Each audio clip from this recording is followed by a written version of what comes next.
we're zooMedia, and we're going to actually talk today about the main steps we took into actually producing our final media product. So we're going to start off with the preliminary task first of all, planning and editing. There wasn't as much to plan. There was the two main areas of storyboarding and the costume choice. We done a bit of research and we decided to do a police interview because the brief meant we had to have a two people exchanging dialogue. So we then focused on our costume choice, and we would use like the school uniform what Karen wears every day, which is a suit, to show authority, and then use a costume choice which has negative stereotypes against it for Lauren, so he just has like a night tracksuit top because it's quite renowned for being like a chubby piece of clothing. Yes, there was a couple of problems we encountered straight away. The main one was the quality of the SD camera in the darkness. We knew that we would be filming at night or with low levels of lighting, so we had to really practice the techniques with a dark set itself. And yeah. Another problem we encountered during the preliminary task was we tried using two cameras to get for quick cuts between shots, so we could just do it in one take, but quite unsuccessful. We found out using this that we should not try it again in the near future. And then the one other lesson we learnt was this, filming over 2 sessions. You lose a lot of editing time, but it was quite good because we could then refilm stuff we didn't like, or we could include new shots when we gone back and edit and thought, hang on, a close-up would look good there. So overall it went quite well, and before we knew it, we'd actually filmed it and we got onto the editing and analysis part of our preliminary task. I took charge of the editing, and I used it on the program iMovie, and I'd already been introduced to it, so I found it quite easy to use. The main things I had to do was just shorten down the clips to the right time and just made sure that the clips were put in order.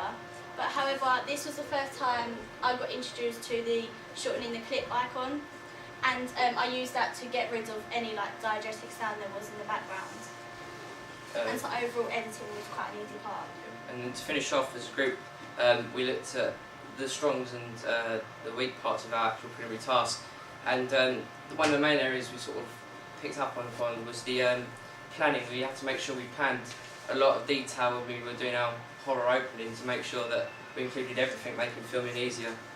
So from the lessons learnt, we went on to the final media product, and we started to look at research.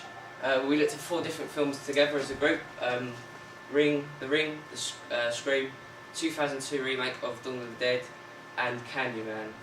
And we learned a lot of new things from it. Alright.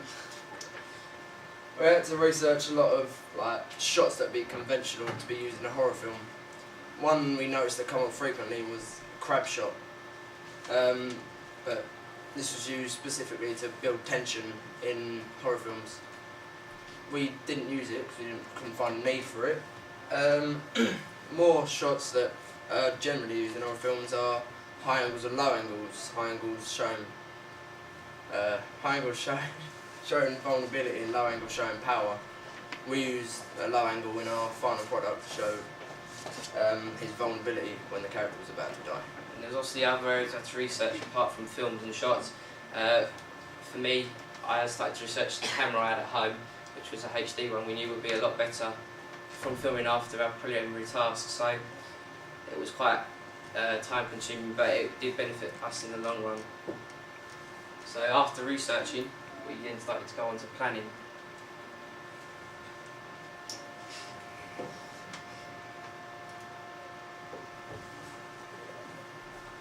For horror films, we researched Halloween and Scream, as the protagonist in these films is shown to look vulnerable and innocent by having blonde hair and blue eyes.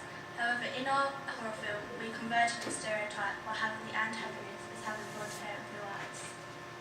Through our research of horror films, we found out that a white dress is a typical convention of horror films, and horror films such as The Grudge and The Exorcist. However, instead of showing purity, we wanted to be ironic, and for me, the antagonist to look really scary. In our horror film, we converted the normal stereotype of horror films, as normally the character with blonde hair and blue eyes is the protagonist and shown to be vulnerable and innocent.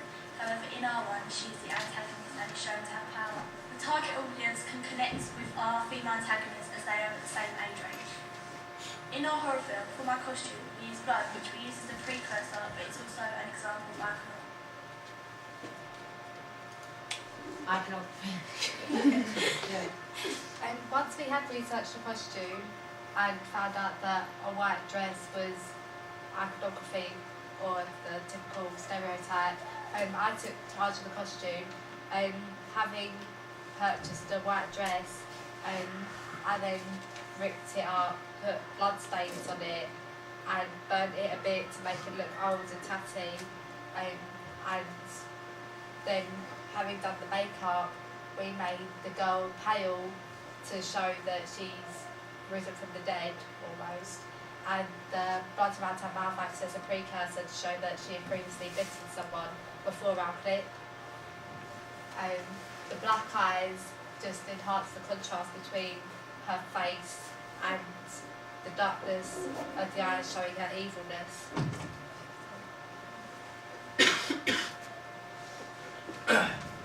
The character we used as the male and victim in the clip, well, he was completely new and original. Like, didn't use the basis of a character from another film. We created this one as it is usually in horror films. It's an American adult used rather than a young teen. But we use this character as he's become this sort of person. He's become a character, an icon of Britain. We aim to represent the chav as a social group, as they are usually doing things wrong, and people who do things wrong in horror films are generally the ones who get killed. Another part of our plan was location, and before we even started storyboarding, I went out and done a couple of test shots. Due to the British weather, it always seems to rain. It limited our choices down quite a bit, so we trialled various locations, and we'll just walk you through the top three we actually decided upon. The first one was a high street. I decided to maybe try and use this because it would allow the target audience to obviously connect easily, like just a show of hands, how many of you go shopping every weekend in a high street? Phenomenal numbers there. And we could also use sort of like safe spots in the high street, such as like well-known shops like Blockbusters and restaurants and memorials like in Welling High Street. There's the Cannon, and overall the target audience, when we questioned them, they always associated these locations with safe, and they wouldn't think that a horror would happen there. So it would really surprise them and hopefully show the vulnerability of these locations. It didn't become viable because we'd have to film really early in the morning to make sure that we could keep continuity and not have obviously like drunk members of the public wandering around after a night out. The next location, which we considered was a house, a detached house would have been best because from research, a lot of horrors, for example, The Ring and Scream, start off in a big American-style detached house in the middle of nowhere, so it shows their vulnerability and detachment from society.